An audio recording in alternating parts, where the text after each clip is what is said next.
doing the counterintuitive thing. Not drinking water.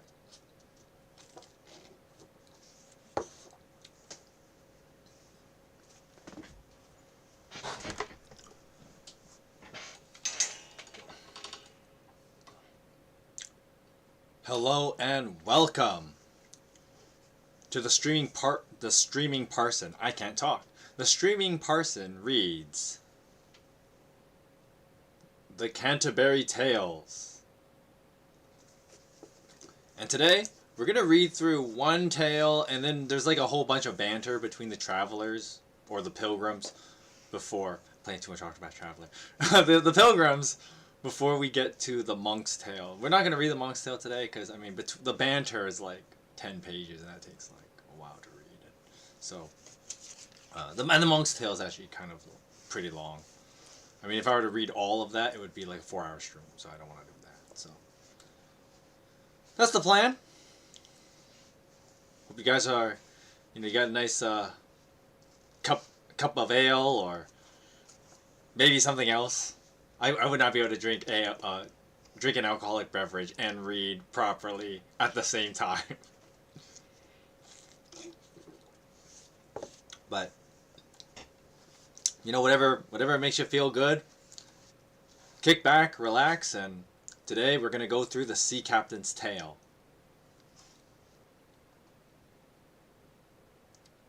Let's delve right into it. At Saint Denis, there once lived a merchant who was rich and therefore accounted shrewd. His wife was a great beauty, but sociable and fond of parties, a thing which caused more expense than all the regard and attention men pay them at feast and dances are worth. Those polite expressions and salutations pass like a shadow on a wall. But I pity him who has to pay for it. It's always the poor husband who has a fork out for his own credit's sake. He must adorn us women in the dresses and finery we dance so gaily in. And if it turns out he can't or won't put up with the expense, but thinks it is an extravagant waste, why then somebody else must foot the bill, or lend us money, and there lies the danger. This excellent merchant kept a splendid establishment. You wonder at the numbers who restored it there all day because of his hospitality and the beauty of his wife. But let me get on with my story. Among his other guests, there came from all ranks. There was a monk, a bold, handsome fellow about 30 years of age, by my guess, who was always visiting the home. This handsome young monk had become so familiar with the good man since they were first acquainted that he was as intimate in the house as a friend can possibly be. You know, the friend that eats out of your fridge. Seeing that both the merchant and the monk had been born in the same village, the monk claimed kinship, which in his turn the merchant never once denied. For it gave his heart pleasure and made him happy as a bird in the spring. Thus they were linked by an eternal friendship, and swore to one another to be brothers as long as they lived. This monk, Brother John, was a free spender when he stayed in the house.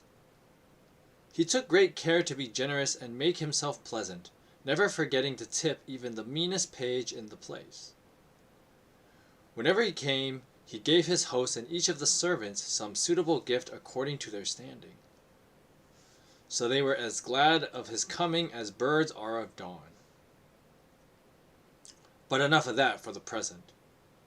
Now it happened one day that the merchant made arrangements to go to the town of Bruges to buy a quantity of merchandise.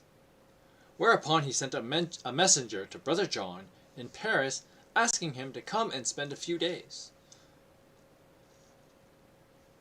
with him at Saint Denis before he left for Bruges, as he had fixed. This excellent monk I speak of was in a position of trust and authority, and thus had permission from his abbot to ride off to inspect their distant barns and granges whenever he wished.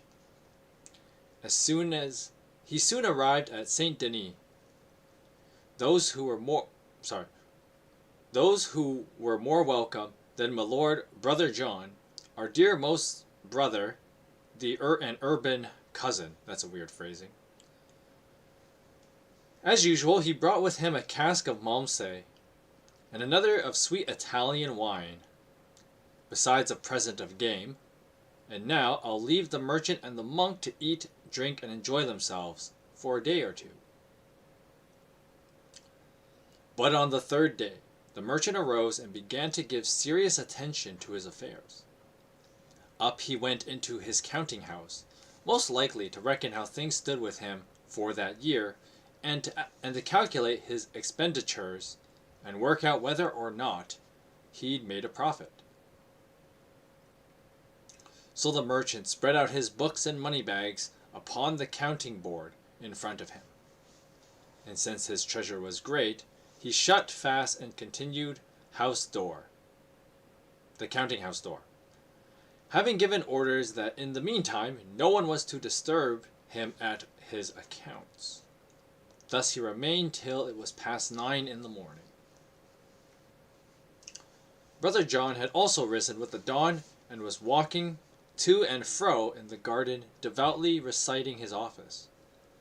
As he paced and greeted him, as he had often done before, with her she had a little girl, who was under her authority and still subject to the rod.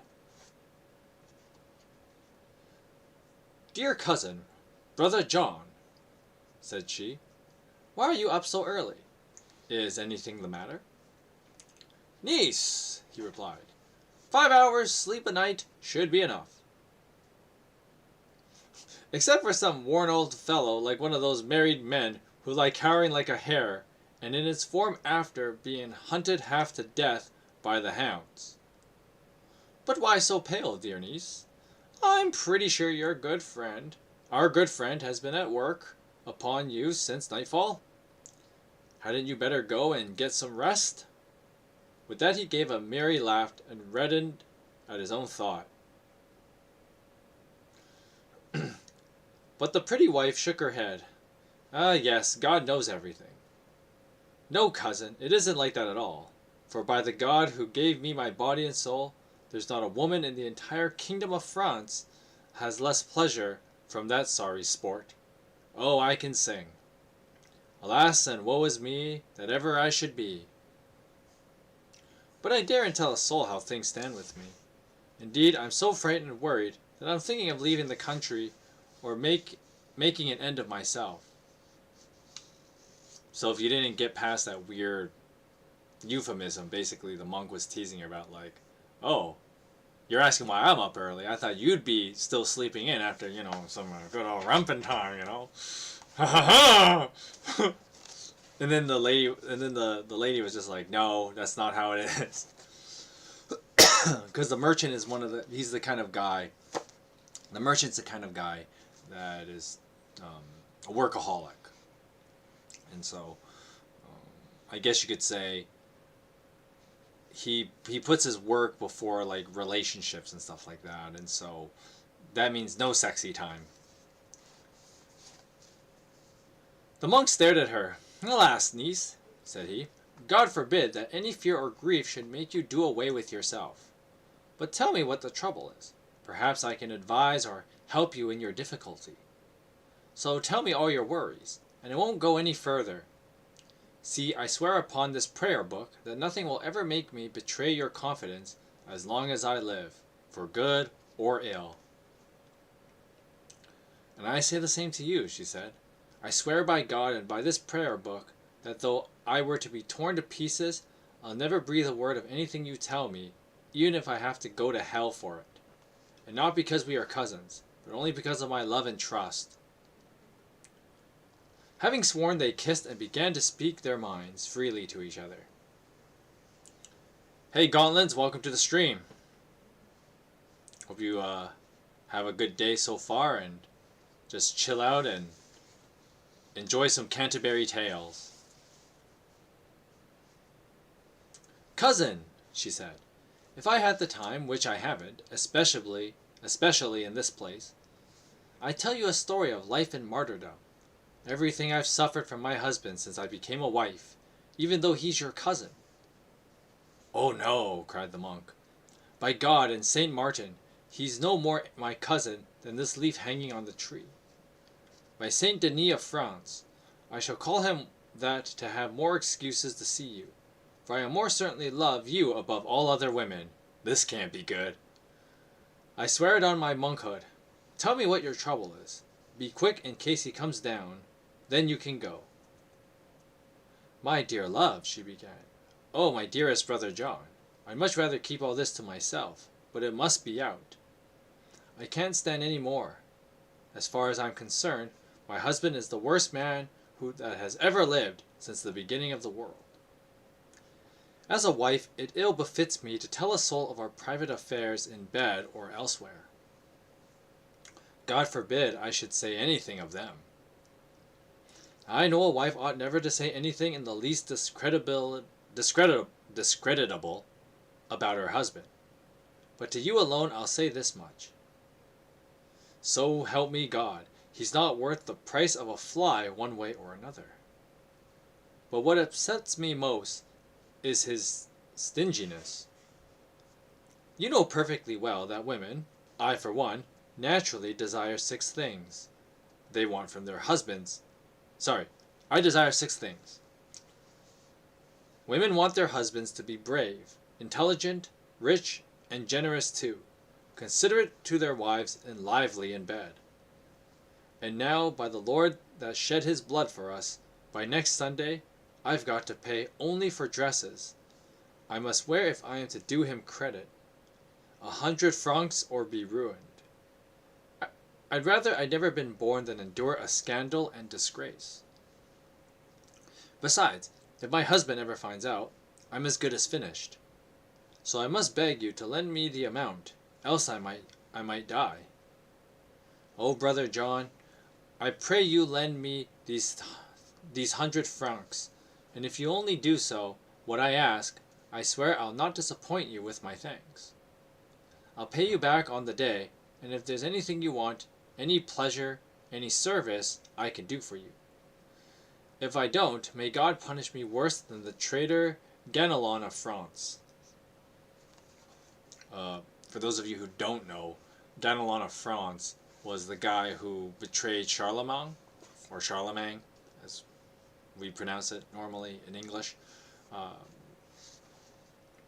Ganelon was the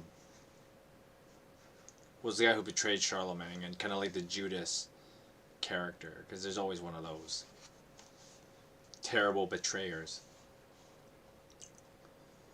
Anyway, continuing on. The good monk replied as follows.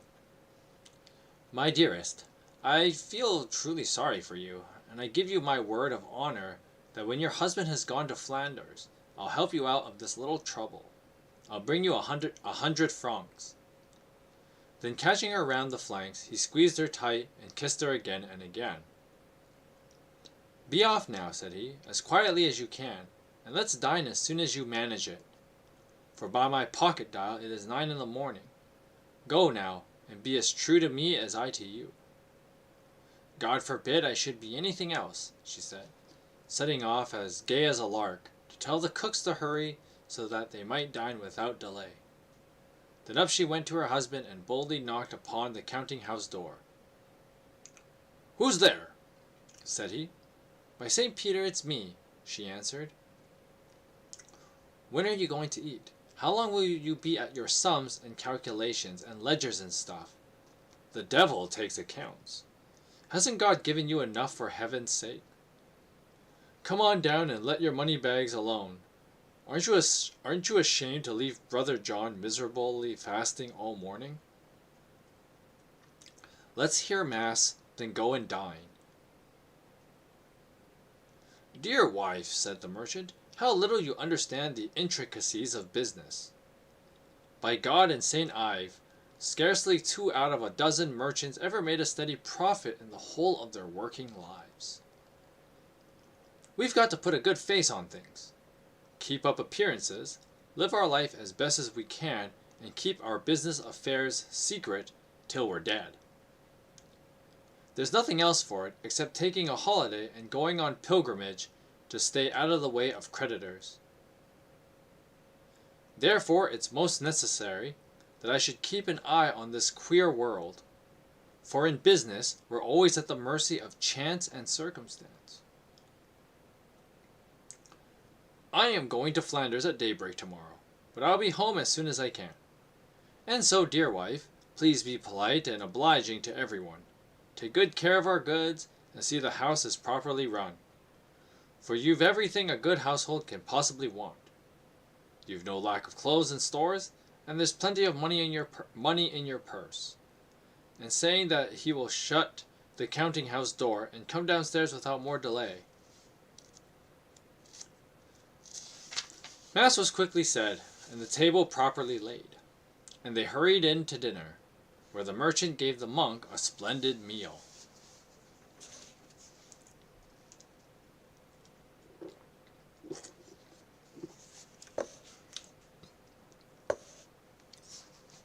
Soon after, Brother John put on a serious air and took the merchant aside for a word in private. "Cousin, I see you are off to Bruges. Godspeed, and may St. Augustine be your guide.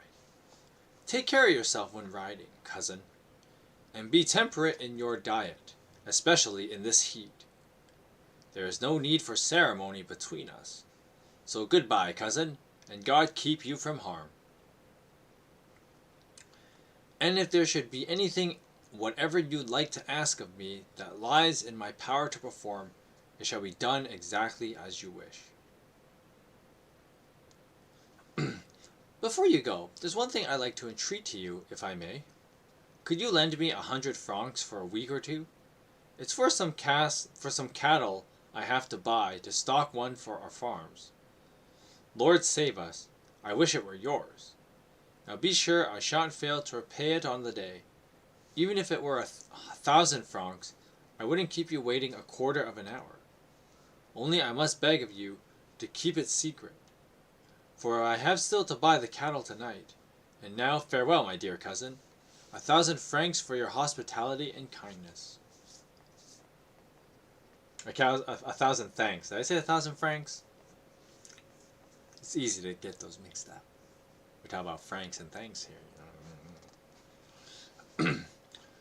The good merchant gently answered, "Brother John, my dearest cousin, this is really a small thing to ask.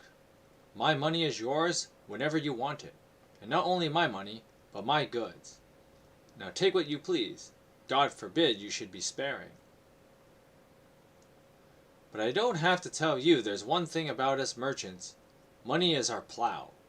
We can get credit as long as our name is good, but it's no joke being out of cash.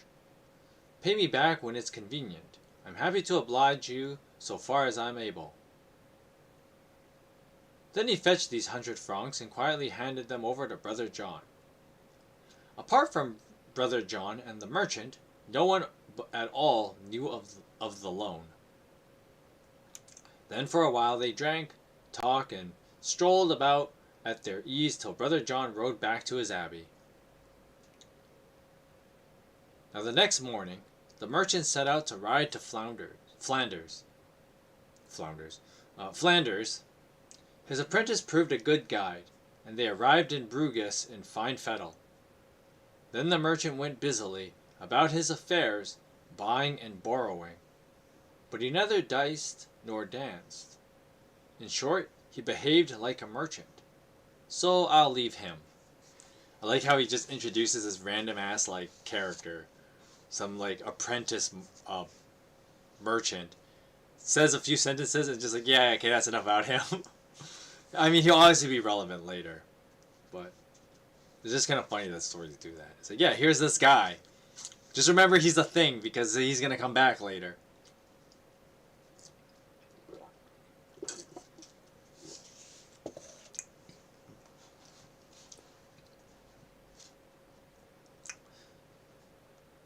The Sunday following the merchant's departure, Brother John arrived at Saint Denis with a new tonsure and freshly shaven beard.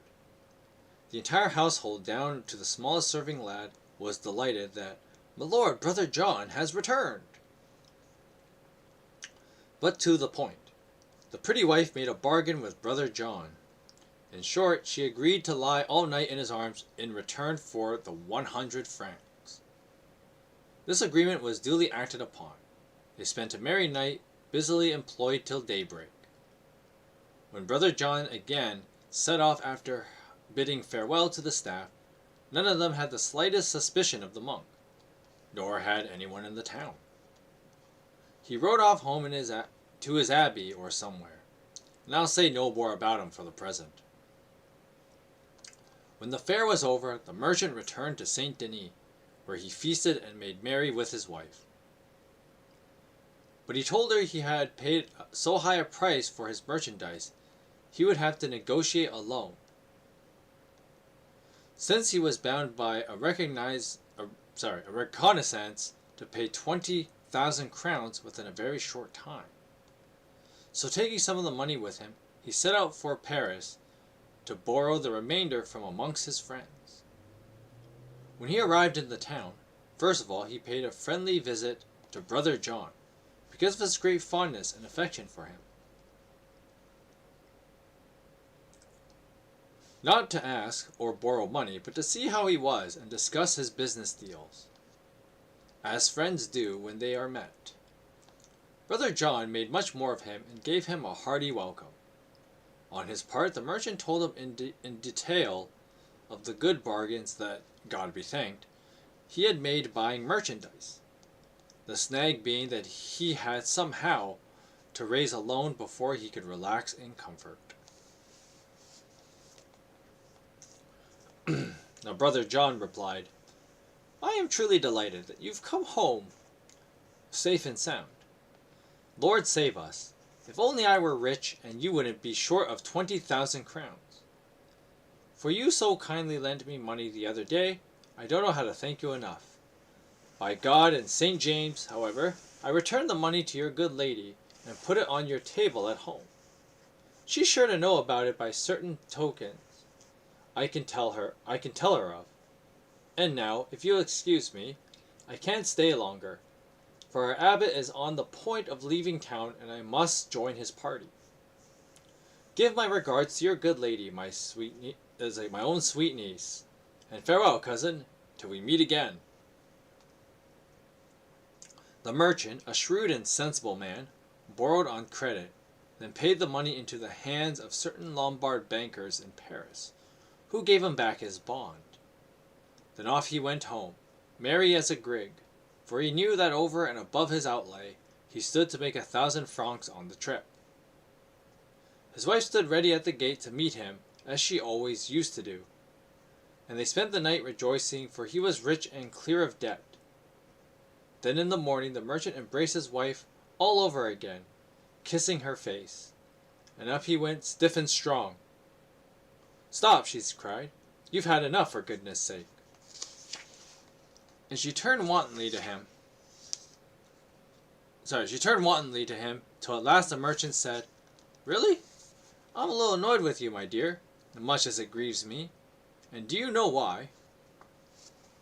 Upon my word, so far as I can make out, you've caused a certain coolness between me and my cousin. You should have warned me before I left that he paid you 100 francs by ready tokens. He thought it poor thanks when I talked to him about borrowing money, or so it seemed by the look on his face. But heaven be my witness, I never thought to ask him for anything. Please don't do it again, dear. Always tell me before I go away if the debtor has repaid you in my absence, lest through your carelessness I ask him for something he has already paid back." His wife, neither frightened nor dismayed, boldly retorted, "A fig for that lying monk, brother John. What do I care for his tokens? He brought me a sum of money, I know that, and bad luck to his monk's snout. The Lord knows I was perfectly sure he had given it to me for your sake, to spend on making myself look smart, because he's our cousin, and because of all the hospitality he's had here. But I see I'm in an awkward position, so I'll give you a short answer. You've many worse debtors than me. I'll pay you promptly and in full, a little every day. And if I let you down, why, I'm your wife. Charge it up. I'll pay you as soon as ever as I can. On my word of honor, I've not wasted it, but spent every penny on dress, and because I've laid it out so well, and all to look a credit to you. For goodness sake, don't be angry. Let's laugh and be happy instead. There's my pretty body for your pledge. I'll not pay you back except in bed. So dearest, forgive me. Turn round and see it doesn't cheer you up. The merchant saw that there was no help for it. It was senseless to scold when things were past mending. I'll let you off, my dear, said he, but don't you dare make me so free again, and take better care of my goods. That is an order. So my tale ends, and while we may live, God give us tale in plenty. So basically the monk, so if you didn't catch what kind of happened there, the monk kind of, he bought a night with the wife and managed to like create distrust between them by just like kind of laundering money with it between them. And so the monk basically gets out like more or less scot-free because he tricked them. But of course, like, I mean, we don't know if there's anything that happens later in this story because the story's technically over. And if like the merchant and the wife disown him or something. But he basically like kind of played them for fools. But it wasn't so like crude like all the other cucking stories, I guess you could say. Because get used to it. I mean, this is the medieval period. All people do is talk about cucking. It's like one of their favorite pastimes. This is, I mean, it's the medieval equivalent of modern gossip, if you think about it.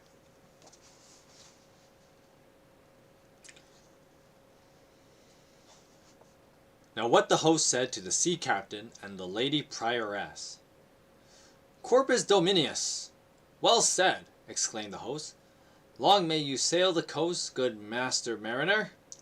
God send the monk bad luck in cartloads. Ho, boys, watch out for such tricks. That monk made a monkey of the fellow and his wife too. By St. Augustine, never bring monks into the house. But let's get on and see who'll be next in our party to tell another tale. And with that, speaking as politely as any young lady, excuse me, my lady prioress, if only I were sure it wouldn't put you out. I'd say it was your turn to tell a story if you would, dear lady. Will you condescend? Gladly, she said, and began as follows.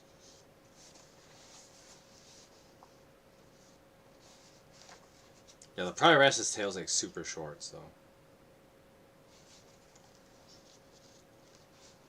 O Lord, our Lord, how marvelously is thy name spread abroad the world, she began. For not only is thy excellence the excelling praise rendered up by men of mark, but the mouth of children utter thy bounty, and sometimes even those who suck thy breast declare thy praise. Wherefore I shall endeavour, as best as I may, to tell a story in honour of thee, and of the white lily flower that bore thee while remaining a virgin. Not that I can increase her honour, for she herself is honour, and next her son, the help of souls and source of all goodness. Mother and maid, maid and mother, O unburned bush that burned in Moses' sight, help me tell it to thy glory. O thou whose humility drew down from God and Spirit that alighted in thee, and by whose power, when he had lit thy heart, the Word was made flesh. Lady, no tongue has art to express thy bounty, thy magnificence, thy power, and thy great humility. For sometimes, Lady, before we pray to thee in the benignity, thou anticipatest us, because the prioress talks funny, bringing by the prayers the light that guides us to the dearest Son, So feeble is my skill, O blessed Queen, that I cannot sustain the burden of declaring thy great worth. I am like a child of 12 months or less, hardly able to express a word. And so I pray thee guide the song I shall sing of thee. This one's going to be a tough one. I got to deal with the way the prioress talks. Now, if you don't remember, the prioress in the introduction, keep these kind of notes in mind, where the prioress, she appears, she's supposed to be like, how do I say it, like, she's not like the lead of like a convent, but she's kind of like a senior member and would have authority over other nuns. And so she would be expected to be a pious person, but I mean, we just read about a monk who was kind of a, you know, a trickster. So, you know, just because people look like they're high status in the religious world, you know, you always got to keep your eyes peeled. And the prioress kind of has a little bit of that, where the prioress, she should be like, you know, this, the stereotype of the prioress would be, you know, this dainty, very holy woman, but, you know, she's a lover of meat. And you can tell from like her appearance, she's a little more, she's not as separated from the world as you would expect a nun to be, with like her heavy makeup and stuff like that. Although, of course, a lot of people kind of forget about that because she does have like a cute little sneeze that like puts everyone back in that mindset of like, oh, you know, she's just a dainty nun kind of thing. So the prioress, you know, she knows how to play the part. And you can tell by like this prologue to the prioress's tale that she gives like this wafty prayer. So we'll see what kind of tale she has to tell us.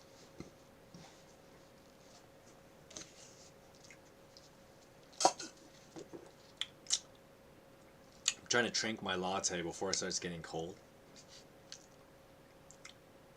Because cold latte is kind of like, I mean, it kind of just tastes like a cream drink, I guess, but I kind of like my coffee hot.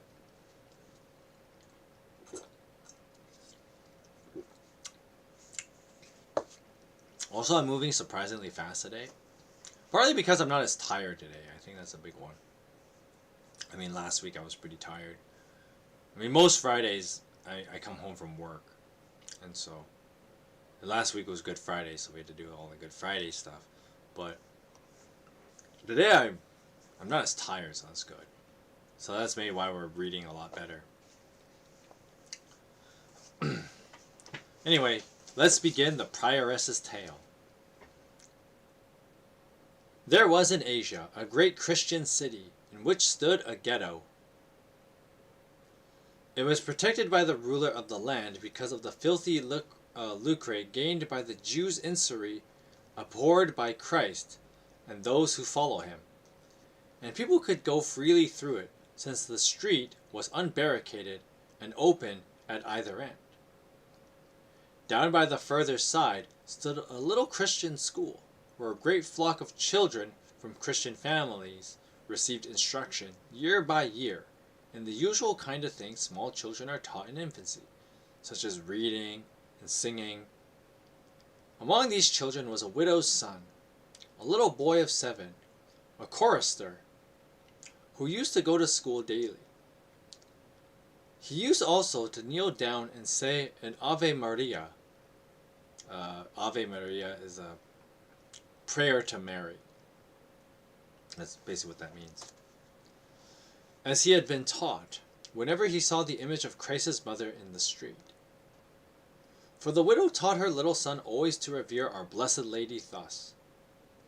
And he did not forget, for an innocent child always learns quickly, but every time I think of this, St. Nicholas comes to my mind, for he also reverenced Christ at the same tender age. As his little child sat in school with his primer learning his little book, he heard Alma Alma Redemptoris, being sung by children, practicing their anthem books. He crept nearer and nearer till he was as close as he dared, and listened to the words and music until he heard the first verse, until he knew the first verse by heart. Because of his tender years, he had no idea what the Latin meant, but one day began asking a companion to explain the meaning in his native tongue and tell him why it was sung. Many times he went down on his bare knees to beg his friend to translate and explain the song, till at last his elder companion made him this answer. I have heard say that the song was made to greet our gracious Blessed Lady, and to beseech her to be our help, and to succor when we die. That's all I can tell you about it. I am learning singing, but I don't know much about grammar. I mean, these are kids we're talking about, so that makes sense.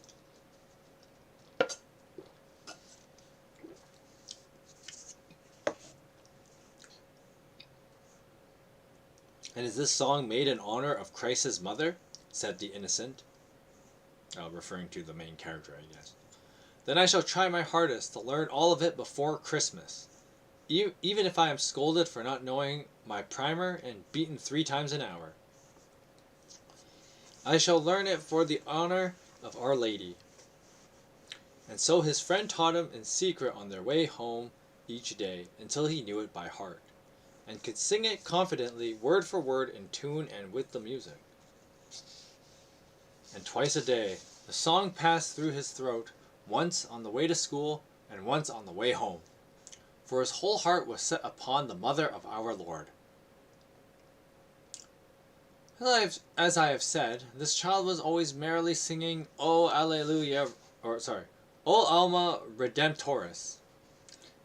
And as he came and went through the ghetto, for the sweetness of Christ's mother had so pierced his heart, he could not stop singing her praise upon his way. But our first enemy, the serpent Satan,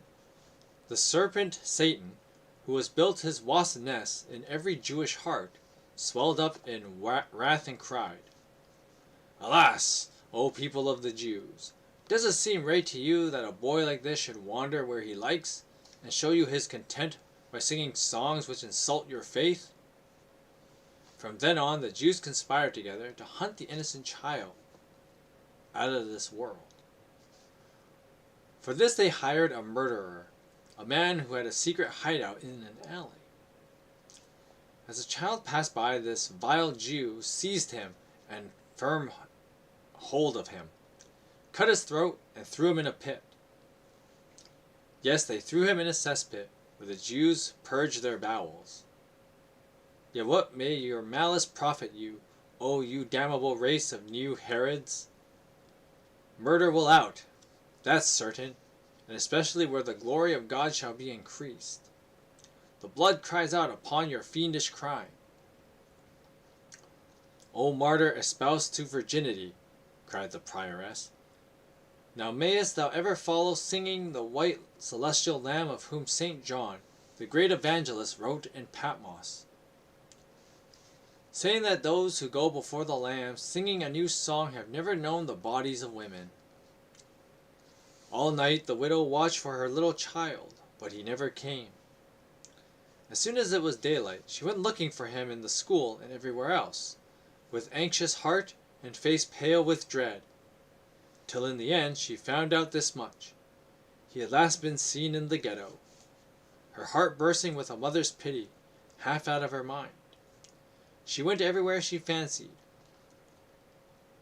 there was any likelihood of finding her little child, all the while calling upon the meek and gentle mother of Christ.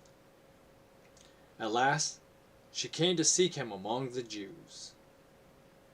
Piteously she besought and entreated every Jew that lived in the ghetto to tell her if her child had passed by. But they said no. Then after a time, Jesus in his mercy put it into her head to call for her son while she was near the pit to which he had been thrown. Almighty God, whose praise is made known by the mouths of innocent, lo, thy power is here displayed. As he lay with his throat slit, this gem and emerald of chastity, this bright ruby of martyrdom, began singing Alma Redemptoris so loud the whole place rang. Christians who were passing by in the street crowded in to marvel. They made haste to send for the provost. He came at once without delay, and when he had given praise to Christ the King of heaven and his mother, the glory of mankind, he ordered the Jews to be bound. With piteous lamentations they lifted up the child, still singing his song, and carried him in a solemn procession to an abbey close by. Dude, this kid must stink though. He's been in like the shitter for like who knows how long. A day. So we do know how long. But you get it. You get what I meant. His mother lay faintly behind the bier, a second Rachel, and the people there could scarcely part her from it. Thereupon the provost caused each of the Jews who had been concerned in the murder to be tortured and put to a shameful death. For he would not tolerate an abominable wickedness. Evil must have its due reward. So he had them torn apart by wild horses, and then hanged according to law.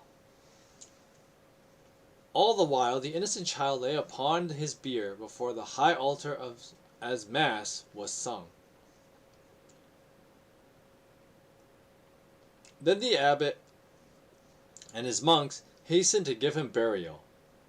So like the corpse is still like, the corpse all of a sudden becomes like a music box. It's kind of whack, but anyway.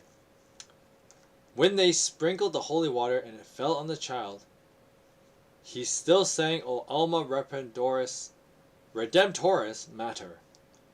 Now the abbot was a holy man, as monks are, or at least ought to be.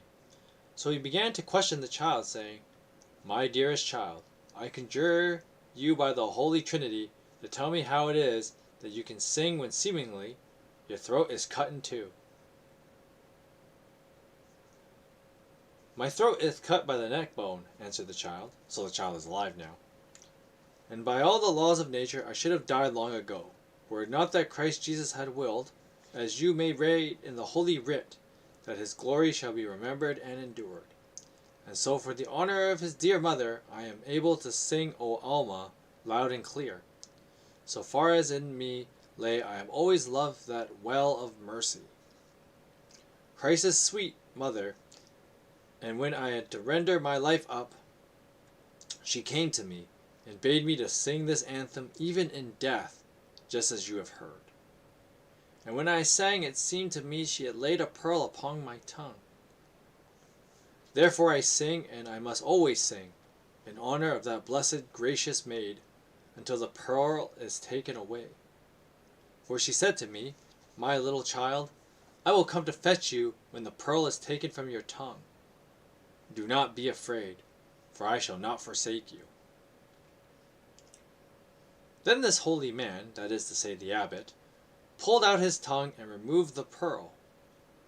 When the child gently gave up the ghost, at this miracle the abbot's salt tears trickled down like rain, and he fell flat upon his face to the ground, and there lay motionless as though chained to the spot, while the monks prostrated themselves upon the pavement, weeping and giving praise to Christ's dear mother. Then they arose and took the martyr from his bier. So now he's dead, I guess. They enclosed his tender little body in a tomb of clear marble. God grant we meet him where he is now. O young Hugh of Lincoln, slain also by the vile Jews, as is well known, for it happened only a little while ago. Pray also for our weak and sinful folk, that in his grace merciful God may multiply his great mercy upon us, for the sake of his mother Mary.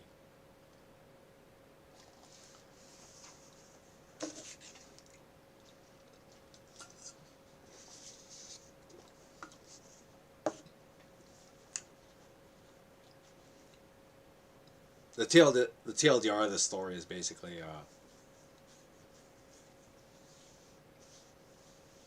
a story about a little kid who just loved this song.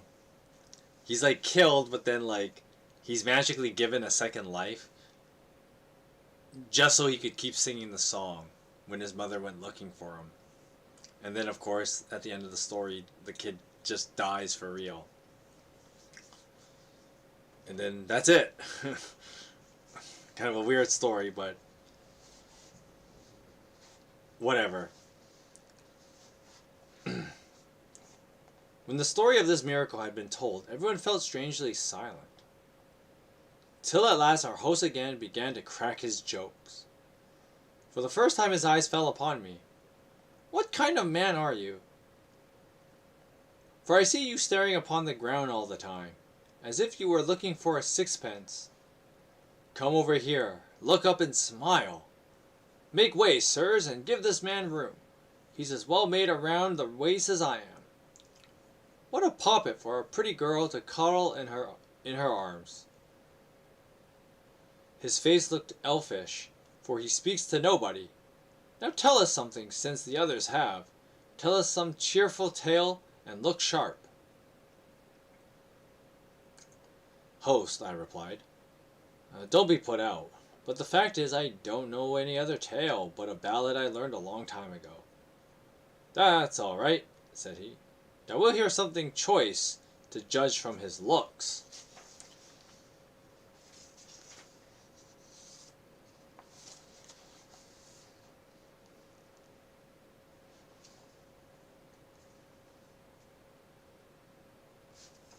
Just take a short drink break.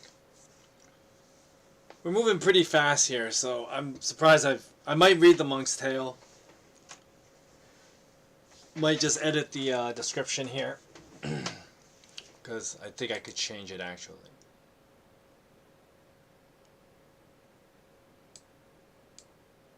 Let's see if I can do this right. I'll just leave it up for now. Because we could actually read the Monk's Tale. We're moving pretty fast, so. I just want to see how long the Monk's Tale is. Oh, see, the problem is the Monk's Tale is actually really long, so I don't want to like rush that part. So I guess we will just have a shorter stream.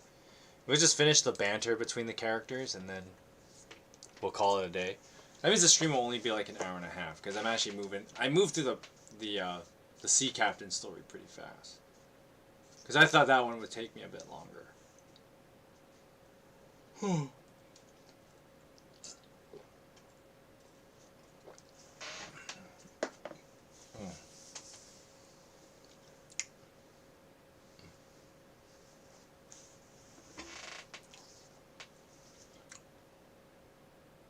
Just a bit of housekeeping. I guess I'll do this again at the end of the stream as well.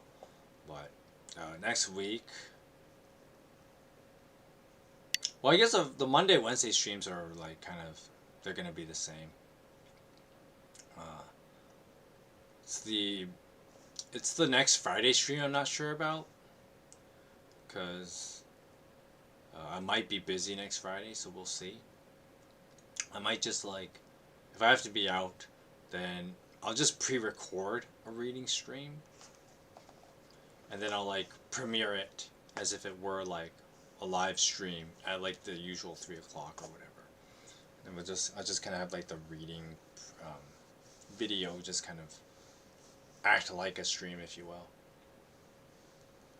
That's just depending if next Friday I have to be out, because next Friday we got like some kind of planned thing, but I'm not totally sure what time it's at. I think it's later, but if it ends up being earlier, I'll inquire about it. But if it ends up being earlier, then I'll just put up like a video of like a reading stream, if you will, and just do the reading as a premiere video. So that's kind of the idea. The other stuff will still be the same, so you don't have to worry too much on that front.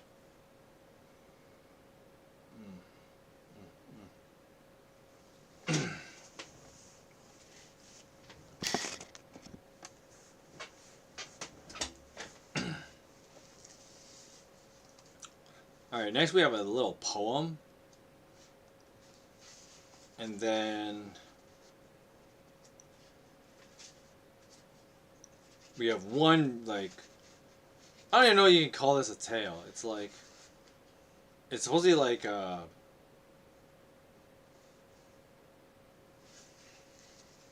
do I put this?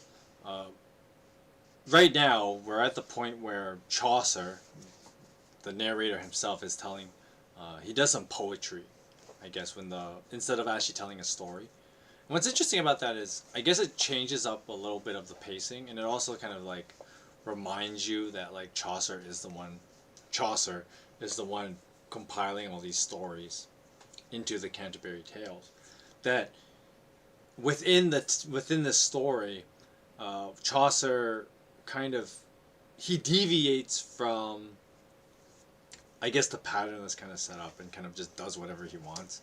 I mean, the simple explanation is just like, hey, it's my book. I get to do what I want, and he's not wrong. So we have a poem given by Chaucer here, and it's called Sir Topaz, the First Fit. Listen, sirs, with right good will, and believe me I shall tell of the merry capers of that knight who had so much mettle, whether for tournament or battle, whose name was Sir Topaz. He was born in a far country, in Flanders far beyond the sea, and Poppering he was the place. His father was of high degree, for he was lord of that country, thanks be to heaven's grace. A stalwart swain Sir Topaz grew, white was his face, as white as dough, his lips as red as rose, and like a scarlet dye his hue. It's the truth I'm telling you, he had a handsome nose. The saffron was his beard and hair, that to his girdle fell so fair. O Spanish hide his shoes, his brown hose came from Bruges fair. His silken gown beyond compare had cost him many sows. A sow is a female pig. A huntsman he of savage deer, and he'd ride hawking by the river. A goshawk on his wrist, at that he was a good archer. At wrestling you'd not find his peer, he's always won his bets. Many a maiden in her bower had sighed for him with the wildest desire. 'Twere better she had slapped, I guess. But he was chaste and no lecher, and sweeter than the bramble flower that bears a scarlet fruit. Oh, of verity, I say, it is befell upon a day, Sir Topaz out would ride. He clambered on his steed to grey, and lance in hand he rode away, a long sword at his side. He galloped through a fair forest, filled with many a savage beast, aye, both buck and hare, and as he galloped east and west, I shall relate how he almost fell to a grievous snare. There flourish herbs of every sort, like licorice and ginger root, and cloves of many more, and nugmets of which you put in ale, whether it be dark or pale, or put away in store. And birds were singing, I must say, the sparrow hawk and popinjay, till it was a joy to hear. The throstle cock piped on his lay, and the wood dove upon the spray piped up both loud and clear. And when he heard the throstle song, the night was filled with love a longing, and spurred away like mad.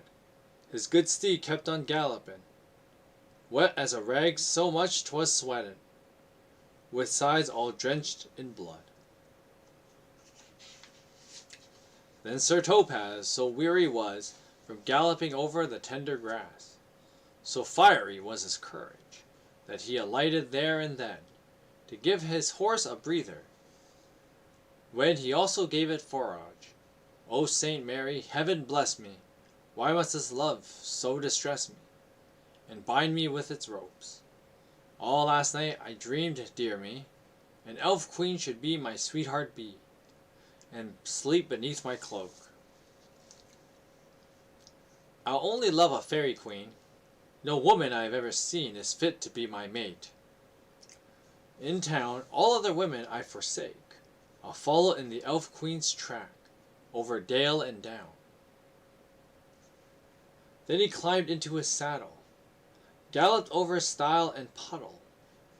A fairy queen to find. Oh, excuse me.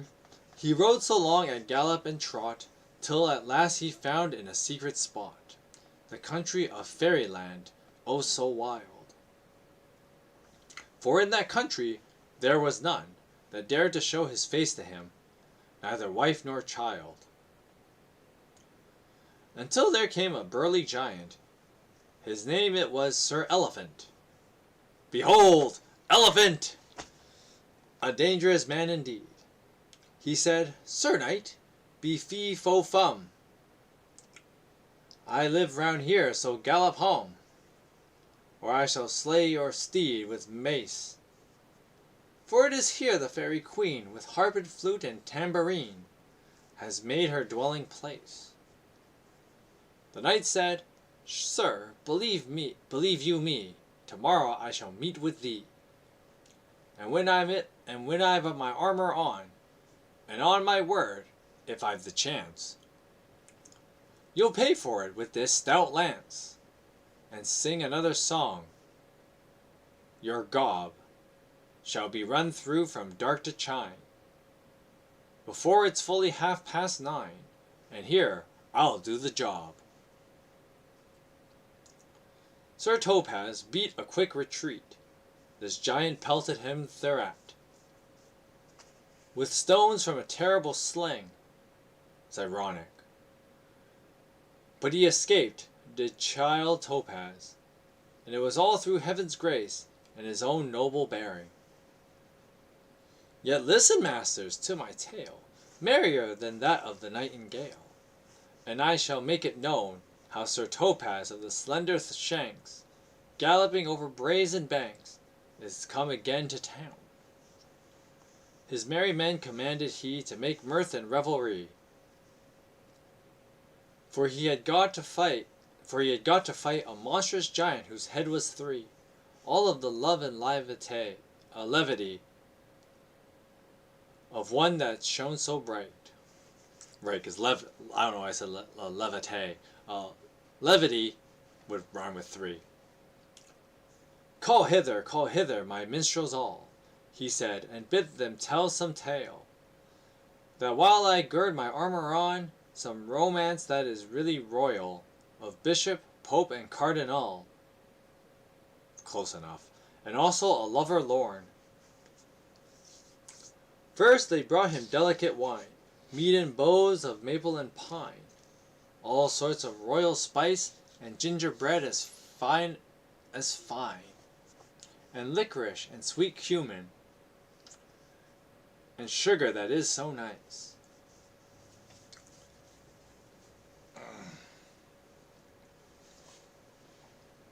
This poem has come a lot longer than I thought it'd be.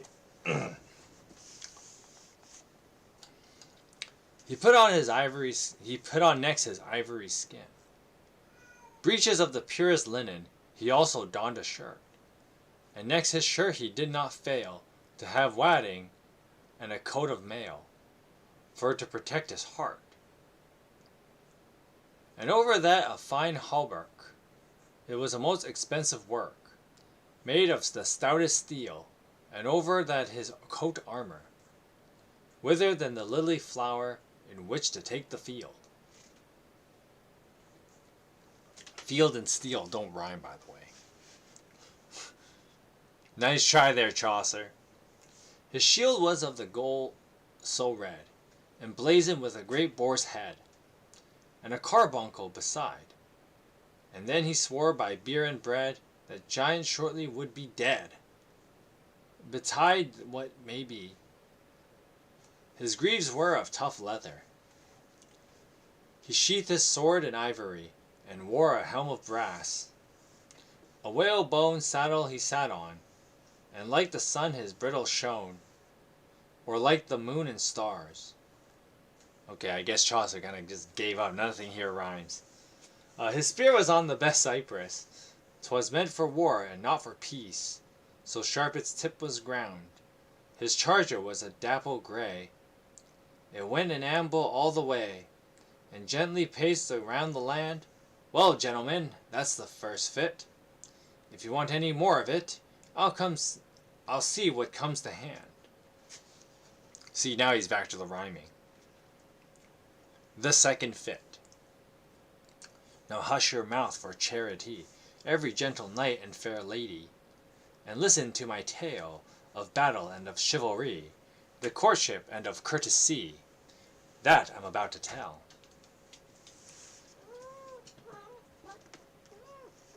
You done? You done? You good? You comfortable yet? You can't see her, but my lap is not a chair. I mean, the cat probably thinks my lap is like a bed or something. I always just imagine in her head she's like thinking, she probably thinks like really mean things because she doesn't have any regard for anything I'm doing. Yeah, you know, middle of streaming, now that don't matter. I'm gonna jump on your lap and sniff around and then use you as a bed. And then she'll try and sleep on my lap and then she'll get all mad if I move. Oh, you can't see her face. She's just giving everyone her butt. Her face is down here, by the way. Up, up, up. See them? Do you see them? You see them? They see you. Oh, she don't like that though. Alright. I'm sorry, it's some hair got in front of the camera there. Okay. Just I gotta fix that now. Okay, there you go. The second fit. Oh, sorry. I just did the second fit again. Now hush your mouth for charity, each gentle knight and fair lady, and listen to my tale of battle and of chivalry, the courtship and of courtesy, that I'm about to tell. They talk about those grand old stories of Horn and how the hell do you say this? Iapetus, of Bevis, and of Sir Guy, of Libeius and Sir Palindamore, but Sir Topaz bears away the flower of royal chivalry. He bestrode his noble grey, and forth he glided on his way. Like a spark from flame, upon his crest he bore a tower, wherein was stuck a lily flower. God shield him from all shame. This knight was so adventurous, he never slept in any house, but wrapped him in his hood. His pillow was his shining helm, while his charger grazes by him, on herbs so fresh and good, and he drank water from the well. And did the knight Sir Percival, whose armour was so fine, till on a day... No more of this, for Christ's dear sake, cried our host. You're wearing me out with all this sheer drivel, till as God is my witness, it makes my ears ache to listen to the rubbish you spout. Devil take such jingles, is what they'll call doggerel, I suppose. Why, said I, why interrupt my tale rather than another, when it gets the best ballad I know? God almighty, the host returned. In short, if you must know, your shithouse rhyming's not worth a turd. You're doing nothing but waste time. In one word, sir, no more rhyming from you. Let's see if you can relate one of those old romances, or at least something in prose that's edifying or amusing. I think Chaucer was doing okay there with his little rhyming thing, but whatever. Gladly, I replied. By the Lord, I'll tell you a little thing in prose, which ought to please you. I should think, or else you must be pretty hard to satisfy. It's a very edifying tale, with a moral. Though I should explain it's sometimes been told differently by different people. For instance, you know that when the evangelists describe the Passion of Christ, they don't all put things in the same way as one. Yet another each tells the truth, and all agree in their general meaning. Though in the telling there may be differences. Some of them tell more and some less, where they, that is, Matthew, Mark, Luke, and John, describe his piteous passion, but there's no doubt their meaning is the same. Therefore, gentlemen, I beg you not to blame me if you think I've introduced things into the story. If, for example, I put in more proverbs than usual into this little discourse to strengthen the effect, or if I don't tell it in the same way you've heard it before, for you won't find any difference between my general drift and that of the little treatise from which I drew this capital tale. So listen to what I'm going to say, and this time, please let me finish my story. Yeah, I just love how, like, the host just goes like, oh, come on, man, like, none of this rhyming crap. This ain't a rap battle. This is, we're supposed to be telling tales and not try and make a YouTube channel out of it. Stupid Chaucer. Cat, why are you doing that, huh? You can't see her, though. I guess I'm too close to the camera. I mean, I can't really, like, alter my camera that much because it's just, like, a standard webcam, but that's why, like, you always see it in the same position whenever I'm streaming. It's because, like, I just have it set in a certain way. Hey, this thing was, like, 20 bucks. 30 bucks? Say 30 bucks. So, just a low quality thing. Hey, you, stop that.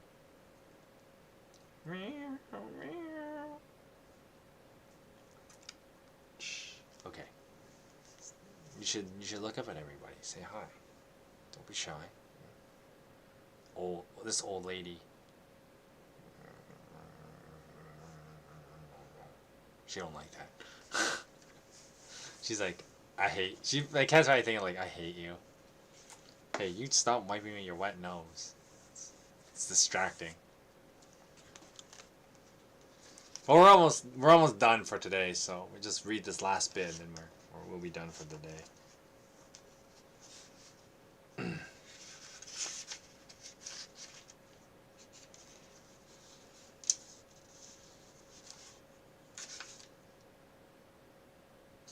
Okay.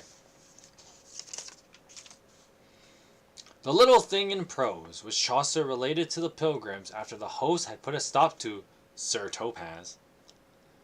His burlesque parody of the metrical romance of the day turned out to be an immensely long example of the didactic allegories that were so popular in the Middle Ages. The Tale of Melibœus is a close translation of the French Livre de Melibœus et de Dame Prudence, which was in turn a paraphrase of the Liber Constellation. Oh my gosh, these words. Consolationis et Constili by Albertinus of Brescia. It is not so much a story as a debate of the subject of the horrors of war and a plea for conciliation and agreement among enemies. And it bristles with maxims and quotations from recognized authorities. As the general reader would undoubtedly find the tale of Melibœus wearisome, I have omitted it, so we don't get to read it. But W. Lawrence had pointed out that it was an important place in the scheme of the Canterbury Tales, for from it derives a discussion on marriage, whether the wife or the husband should have the authority, which is the theme around which the tales of the nun's priest, the wife of Bath, the scholar, and the merchant are centered, and which is resolved in the Franklin's Tale. Here's a brief summary of the story. A rich young man called Melibœus and his wife Prudence had a daughter named Sophie. While Melibœus was away from home, 3 of his enemies broke into his house and beat up his wife and daughter, leaving the latter for dead.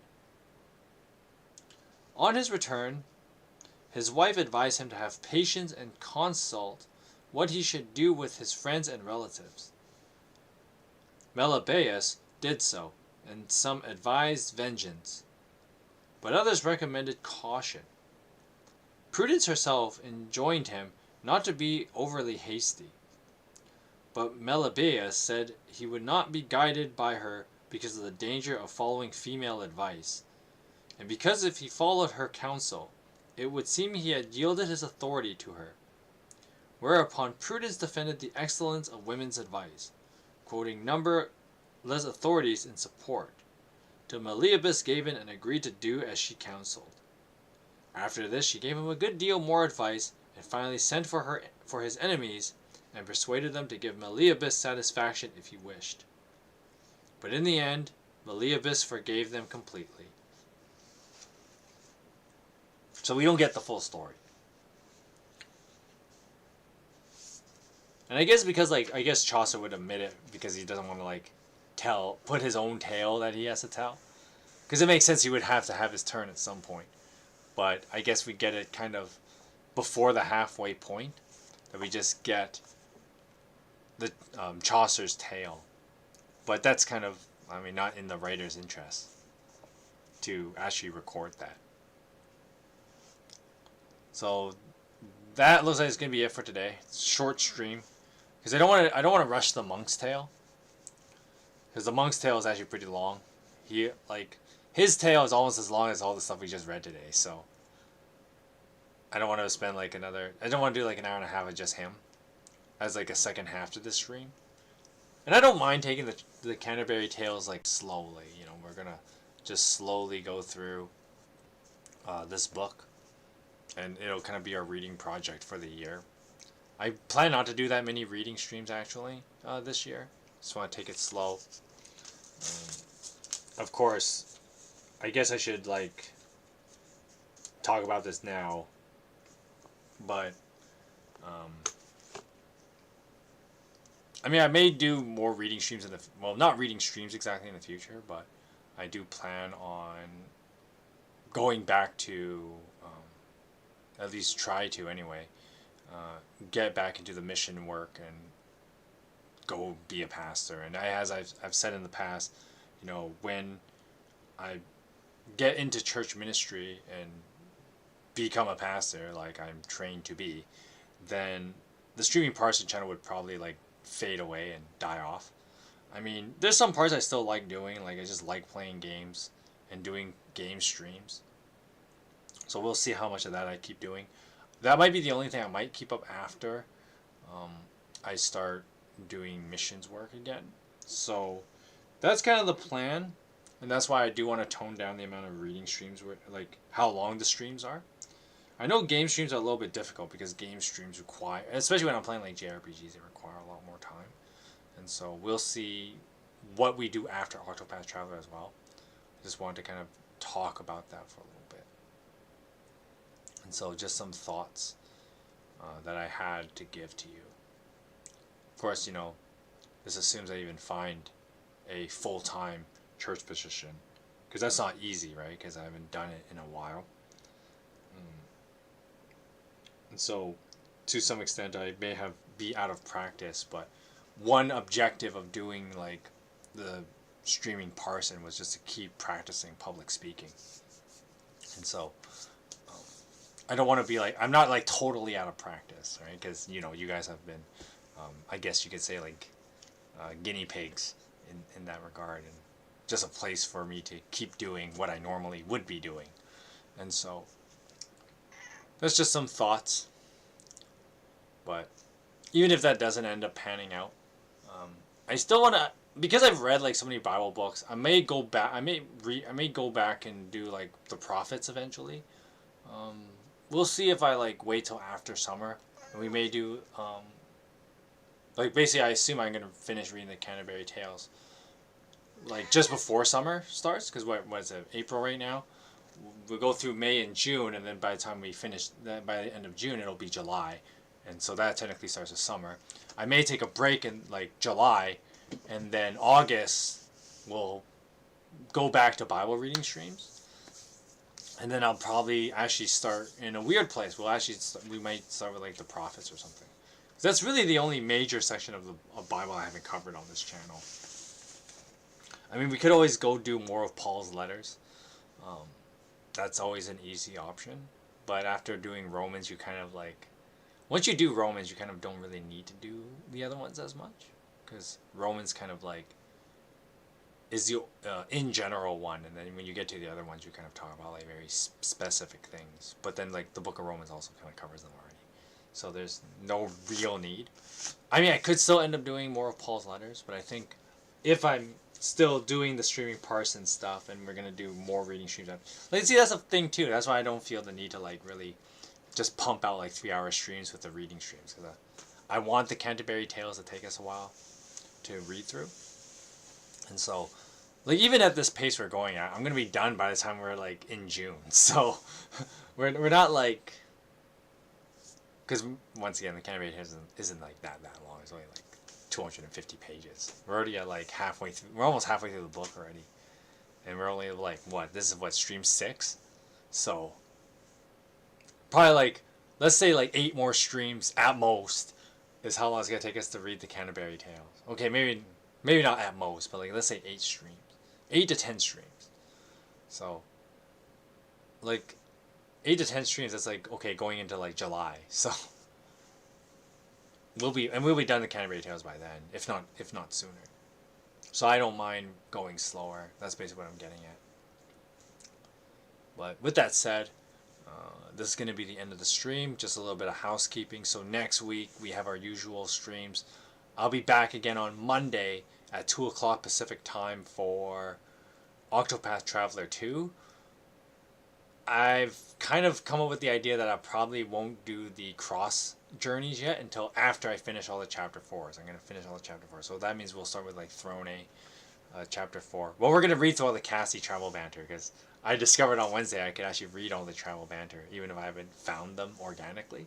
The game just gives them all to you after you complete chapter 4, so I'm just gonna go like, okay, I just read through all the Cassie ones, and then we'll do Throne story, read through all the Throne ones, and then we'll see if I have enough time to do the next one. Who would the next one be?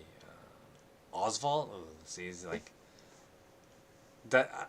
The weird thing is that like each chapter 4 is taking a long time, so like the Cassie one took me like 2 hours to do, so we'll see. We'll see how that goes. But of course, now that I'm like, my characters are super high level, like the funny thing about Octopath Traveler 2 is that like it gets easier after you do the first one. Like the chat one was actually difficult at the beginning, but then I did the Cassie one and I just one-shotted the boss because as you do all the final chapters, I shouldn't call them chapter 4. I'm thinking Octopath Traveler 1.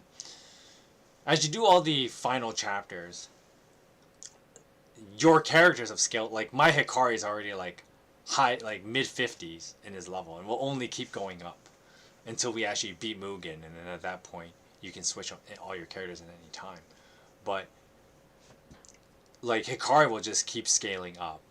All the other characters, I'll keep getting better gear, and all my other characters will keep scaling up. So all the bosses actually get easier, and so getting through the later like final chapters actually gets easier, and it'll become faster. And the only reason why it's kind of slow is because I do sit through all the story, because I mean this is a first playthrough, and it is to also have you guys see the story yourselves as well. But anyway, that's enough rambling about that. I'm just filling in time at this point instead of actually reading. But yeah, so Monday at 2 o'clock Pacific time we will resume our Octopath Traveler 2 streams. So I will see you guys for that.